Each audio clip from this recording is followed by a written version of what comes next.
Hi friends, ఈ వారం మన కథ పరువు. ఈ కథ ఉషా వెలగపూడి సీతారామయ్య స్మారక కథల పోటీలో ఎంపికైన కథ.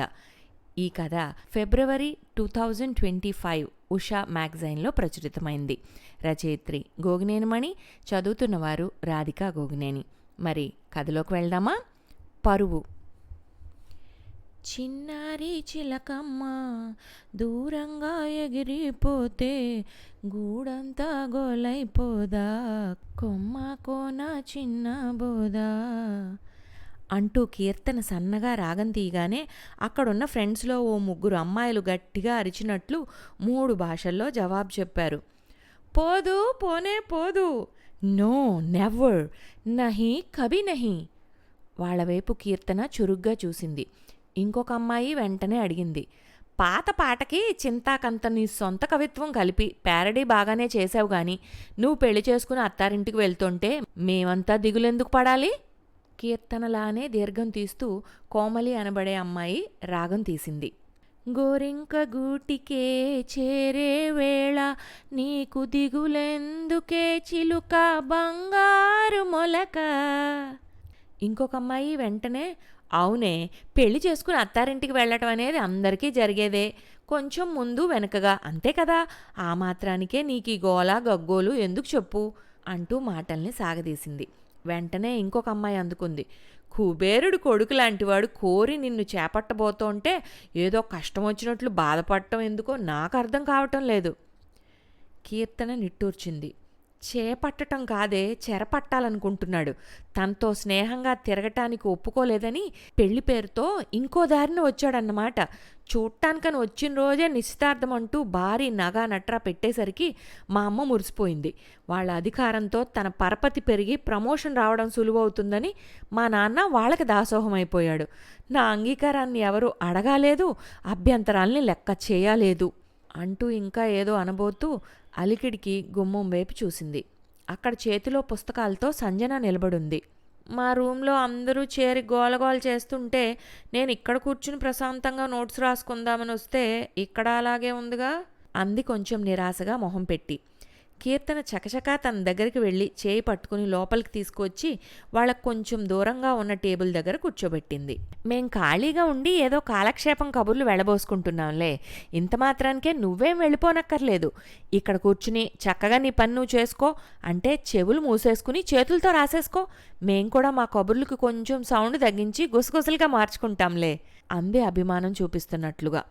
మామూలుగా కంటే గుసగుసలుగా అయితేనే ఎవరికైనా ఆసక్తి పెరిగి చెవులు రిక్కించి వినాలనిపిస్తుంది తెలుసా అని ఒక అమ్మాయి మెల్లగా గొణిగింది. ఇంకొకరిద్దరు కూడా మెల్లగా గుసగుసలు పోయారు. చూసావా, కీర్తన ఈ పెళ్లి తనకిష్టం లేదంటూనే కాబోయే అత్తవారికి బాగా దగ్గర బంధువని సంజన పట్ల ఎంత ఆదరం చూపిస్తోందో అంటూ. కీర్తన మళ్ళీ వాళ్ళ దగ్గరకు వచ్చి కూర్చుని, మన కబుర్లు కానిద్దాం, ఇప్పుడు చెప్పండి మనం ఎక్కడ బ్రేక్ వేశాం అని అడిగింది ఫ్రెండ్స్ వైపు చూస్తూ. నీ పెళ్లి విషయం మీ వాళ్ళందరికీ ఇష్టమేనని, నీకు మాత్రమే అభ్యంతరాలు ఉన్నాయని చెప్తున్నావు, అక్కడ ఆగాం అంటూ కోమలి వివరణ ఇచ్చి, అయినా నాకు తెలియక అడుగుతున్నాను కానీ నీకు మాత్రం ఎందుకు ఇష్టం లేదు? వాళ్ళకి ఐశ్వర్యం, అధికార హోదా అన్నీ ఉన్నాయి. ఆ పైన మన కాలేజ్ వాడే మనకు సీనియర్ కాబట్టి బాగా తెలిసినవాడు కూడా కదా, మరి నీకెందుకు అభ్యంతరం అని అడిగింది. కీర్తన, ఏం చెప్పమంటావే అంటూ నిట్టూర్చింది. ఒక్క క్షణం మౌనంగా ఉండి మళ్ళీ మొదలుపెట్టింది. మనసైన వాడిని మర్చిపోలేక, మనువాడాల్సిన వాడిని మనసులోకి రమ్మనలేక నేనెంత సతమతం అవుతున్నానో ఎవరికీ అర్థం కావట్లేదు. మీకే కాదు, మా తల్లి, చెల్లి అండ్ తంబికి కూడా. ఏమిటి అంటూ అందరూ ఒక్కసారే త్రుళ్ళిపడ్డట్టుగా ఆశ్చర్యపోయారు. నీకు ఓ ప్రేమ వ్యవహారం ఉందా మాకెవరికీ తెలియకుండానే అన్నారు కోరస్గా. కోమలి గొంతు సవరించుకుని, ఎవడు వాడు, ఎచటివాడు, నీ మనసు దోచిన అందగాడు అంటూ ప్రశ్నార్థకంగా చూసింది. వాళ్ళంతా మామూలుగా మాట్లాడేస్తున్నారని ఉష్ అంటూ కీర్తన నోటిమీద చూపుడు వేలు ఉంచుకుని సంజన వైపు చూసి సైగ చేసింది. అవును, ఇన్నాళ్ళు గుట్టుగా దాచావు గాని నీ ప్రేమ కథను ఇప్పుడైనా మాకు వివరించాల్సిందే, తప్పదు అంటూ ఇంకో 2-3 నొక్కి వక్కాణిస్తున్నట్లుగా అన్నారు. సరే సరే చెప్తాను అంది కీర్తన మెల్లగా. మామూలు ప్రేమ కథే. నేను ఈ హాస్టల్లో చేరకముందు ఇంటి నుండే కాలేజీకి వచ్చేదాన్ని కదా, ఆ రోజుల్లో మా పక్కింటి వాళ్ళ మేడగదిలో ఒక అతను అద్దెకు దిగాడు. కీర్తన మాటలకు అడ్డొచ్చి ఒక అమ్మాయి, అతను ఎలా ఉంటాడే అని అడిగింది. కీర్తన కొంచెంగా తల వంచుకుని ముసిముసి నవ్వులు చిందించింది. అబ్బో, సిగ్గు చాలుగాని అడిగిన దానికి జవాబు చెప్పు చిన్నగా కసిరింది ఒక అమ్మాయి. సిగ్గు కాదు గాని మాటల్లో ఎలా చెప్పాలా అని ఆలోచిస్తున్నాలే. ఒక్క మాటలో చెప్పాలంటే, నవ్వు రాజిల్లెడు మోమువాడు, మువ్వగోపాలనికి మరో రూపంగా అనిపించడు వాడు అంటూ కీర్తన మళ్ళీ చిరునవ్వులు చిందించింది. సరేగాని ఎప్పుడు ఎక్కడ ఎలా పరిచయం కలిగి ప్రేమగా మారిందో ఆ కథ చెప్పు త్వరగా. ఉత్కంఠ భరించలేకపోతున్నట్లుగా తొందర పెట్టింది ఒక అమ్మాయి. అలా తొందర పెడితే ఎలాగే, ఆలోచించుకుంటూ నిదానంగా చెప్తా అంది కీర్తన. ఆలోచన ఎందుకు, జరిగింది జరిగినట్లు చెప్పడానికి?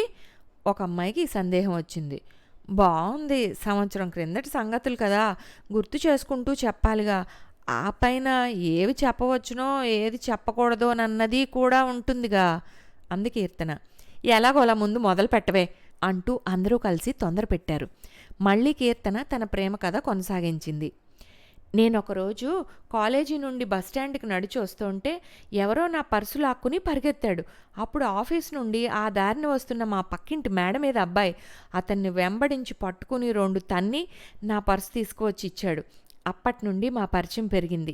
నేను సెలవు రోజుల్లో ఉప్మా చేసి అతనికి ఇవ్వటం అలవాటైంది. అతను నేను చేసిన ఉప్మా రుచిని మెచ్చుకుంటే నేనేమో ఉప్మాను అంత ఇష్టంగా తినే అతని అభిరుచిని మెచ్చుకునేదాన్ని. ఇలా పరస్పరం ప్రశంసలు ఇచ్చిపుచ్చుకోవటంలో మాలో ప్రేమ మొలకెత్తి మహావృక్షంగా మారింది. కొంచెం ఆగవే అంటూ ఒక అమ్మాయి కీర్తనని హెచ్చరించి మిగతా అందరి వైపు చూసి, ఈ ఉప్మా ప్రేమ కథని చాలాసార్లు విన్నట్టుగా లేదు అని అడిగింది. కీర్తన చొరచొరా చూసింది. అదేదో సినిమాలో ఒక హీరో తను ఒక్కసారి చెప్తే 100 సార్లు చెప్పినట్టేనని అంటాడా? అలా నేను ఒకసారి చెప్పగానే నీకేమో 100 సార్లు విన్నట్టుగా అనిపిస్తోందన్నమాట. అంటే నా మాటల్లో అలా అనిపించే చాతుర్యం ఏదో ఉందన్నమాటేగా. కొంచెం సేపటి తర్వాత చాలాసార్లు చూసినట్లుగా కూడా అనిపిస్తుందేమో అంది వ్యంగ్యంగా. ఇదంతా ఎందుకు గాని మీ విషయం మీ పెద్దవాళ్ళకి చెప్పలేదా? ఒక అమ్మాయి అడిగింది. కీర్తన వెంటనే జవాబిచ్చింది. చెప్పాం గాని షరా మామూలే అన్నట్లు ఒప్పుకోలేదు. ఇంతలో అతను ఏదో ట్రైనింగ్కి వేరే ఊరు వెళ్ళి కొన్నాళ్ళు ఉండాల్సి రావటంతో గది ఖాళీ చేశాడు. సరేలే, చాలా పాత ప్రేమ కథలా చప్పగా ఉంది. అయితే అక్కడితో మీ ప్రేమ కథకి ఫుల్ స్టాప్ పడిపోయిందిగా. మరి నువ్వు చక్కగా ఈ పెళ్లి చేసుకోవచ్చుగా. కావాలంటే అత్తారింట్లో అప్పుడప్పుడు అంతా భ్రాంతియేనా అంటూ పాటలు పాడుకుంటూ ఉండు. ఇది ఒక అమ్మాయి సలహా. కీర్తన వెంటనే రాగం తీస్తూ జవాబు చెప్పింది. నేను ఆ టైప్ కాదులే. అంతా భ్రాంతి కాదు, జీవితాన వెలుగెంతో ఉందిలే, ఆశల తీరం చేరే వరకు పయనించటమే నా వంతు కదా, ఆ పైదంతా నీ తంతేగా ఓ దేవదేవా అని పాడుకునే రకాన్ని. నా లక్ష్యం వేరే ఉంది, సాధిస్తానుగా అంటూ ధీమాగా చూసింది అందరివైపు. ఈసారి నీ సొంత కవిత్వం చింతాకంత కాదు, విస్తరాకంతగా విస్తరించింది గాని నీ కోరిక ఎలా తీరుతుందే? అతగాడు మకాం మార్చేశాడుగా అంది కోమలి. మకాం మారినంత మాత్రాన మనసులు దూరమైపోవు. ఫోన్లో మాట్లాడుకుంటూనే ఉన్నాం. ఒక ఆలోచన ఉందిలే, మంచి రోజు చూసుకుని ముహూర్తాలు పెట్టుకుందామని వాళ్ళు కబురు చేశారు. ముహూర్తానికి ముందే మేం జంప్ అయిపోతాం. వాళ్ళిచ్చిన నగలున్నాయిగా, బ్రతకటానికి భరోసాగా కొన్నాళ్ళ వరకు పర్వాలేదు. నిదానంగా అతను ఇంకో ఉద్యోగం చేసుకుంటాడు. రహస్యం సుమా అంటూ స్వరం బాగా తగ్గించి తమ ప్లాన్ వివరించింది.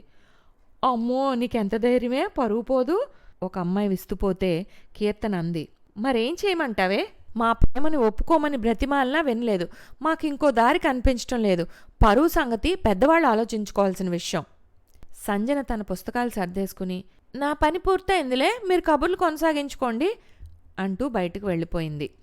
అప్పుడు ఒక అమ్మాయి మామూలుగా స్వరం పెంచి ఏదో అడగబోతుంటే కీర్తన లేచి నిలబడి, సరేలేండే, ఇక ఈ పూటకి మనము పాటలకి మాటలకి సెలవిచ్చేసి మన నెలవులకి బయలుదేరదాం అంది ఎవరి రూముకి వాళ్ళు వెళ్ళిపోవచ్చని చెప్పినట్లుగా. 2 రోజుల తర్వాత ఆ ఆదివారం కీర్తన తన ఇంటికి బయలుదేరింది.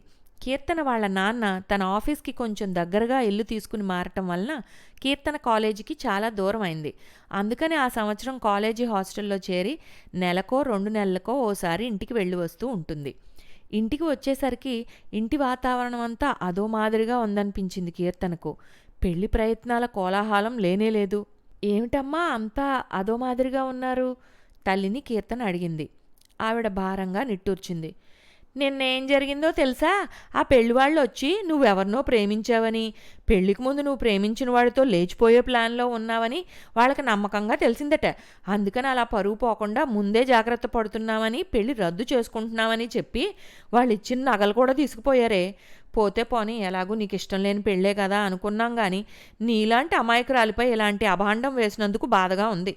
అందరికీ చెప్పుకున్నాక ఇలా చేశారు, మన పరువు పోయిందని మీ నాన్న బాధపడుతున్నారు అంటూ ఆవిడ కళ్ళు తుడుచుకుంది. నేను ముందే చెప్పానా వాళ్ళ గురించి? అతనికి మా కాలేజీలో మంచి పేరు లేదు, రౌడీ టైపు. నేను అతని మాట వినలేదని, నన్ను ఎలా దారిలోకి తెచ్చుకోవాలో తెలుసని, తగిన గుణపాఠం చెప్తానని ఛాలెంజ్ చేశాడు. ఈ మాట చెప్తే మీరు నమ్మలేదు. వాళ్ళ ఆస్తిపాస్తుల మైకం కమ్మేసింది మీకు. వాళ్ళకేమో పెళ్లి చేసుకుని నా పని పడదామని అనుకున్న ప్లాన్ జరగదేమోనని అనుమానం వచ్చి ఉంటుంది. అందుకనే ఇలా కట్టుకథ ఒకటి చెప్పి పెళ్లి రద్దు చేసుకున్నారన్నమాట. సరే, వాళ్ళ నైజం ముందే తెలిసిందని సంతోషిద్దాం. ఈ మాట నాన్నకి చెప్పు. మన మంచి చెడ్డల గురించి మనం ఆలోచించుకోవాలి కానీ పరువు గిరువు అంటూ అనవసర భయాలు పెట్టుకోవద్దని అంది కీర్తన. నిజమే అన్నట్లుగా ఆవిడ తలూపి ఊరుకుంది. కీర్తన మనసులోనే నవ్వుకుంది. సంజన్ను చూడగానే కలిగిన ఆలోచనను అమలు చేయటం వల్ల మంచి ఫలితమే దక్కిందన్నమాట.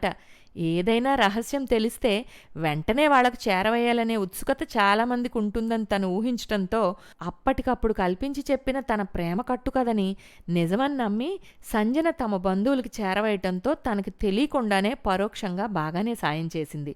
లేకపోతే ఆ రౌడీ ఎలా దారికి రావో చూస్తాగా, నీ పని ఎలా పట్టాలో తెలుసంటూ ఛాలెంజ్ చేస్తాడా?